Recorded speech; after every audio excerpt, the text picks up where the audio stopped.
आज आपण घसरणे आणि घरंगळणे या दोन कन्सेप्ट प्रात्यक्षिकातून शिकणार आहोत. तुम्ही मला सांगायचं वस्तू घसरत गेली की गोल गोल फिरत म्हणजे घरंगळत गेली. रेडी? ओके. आता मी पहिले ही गाडी सोडते. तुम्ही मला सांगा घसरत गेली की घरंगळत? गाडी घसरत गेली. आता बांगडी घरंगळत गेली. पेन्सिल. आता मला सांगा ही शब्दपट्टी आहे ती काय करते? घसरत गेली. भोवतालीचे विश्व कोणत्या सूत्राने चाले? कोण बोलतो राजा? आता वही सांगा कशी जाते? घसरत जाते की घरंगळत? ही घसरत गेली. बांगडी घरंगळत गेली. बघूया परत.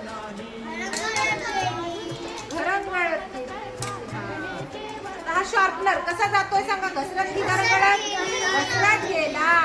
हे चित्र काढ. घसरत गेले.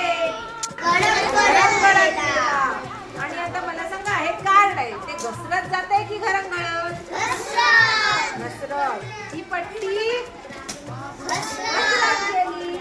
हे चित्र घसरत गेले. आता मला सांगा या दोन बांगड्या सोडली. अशी सोडली तर ती घरंगळत जाते. अशी सोडली तर घसरत जाते. पेन्सिल घरंगळत जाते. परत एकदा सोडते पेन्सिल. पेन्सिल कशी गेली? घरंगळत गेली. आणि वही कशी गेली? घसरत गेली. समजलं? आता पुस्तक सोडून बघूया. कितवीचं पुस्तक आहे बरं हे? घसरत जाते की घरंगळत? आता कंपास पेटी घसरत जाते की घरंगळत? घसरत गेली. घसरत जाते त्याची अशी सरळ घसरत जाते आणि घरंगळत म्हणजे गोल गोल गोल गोल फिरत जाते. आता ही पाण्याची बाटली आहे ती बघूया घसरत जाते की घरंगळत? सोडलीच नाही मी. घसरत जाते की घरंगळत?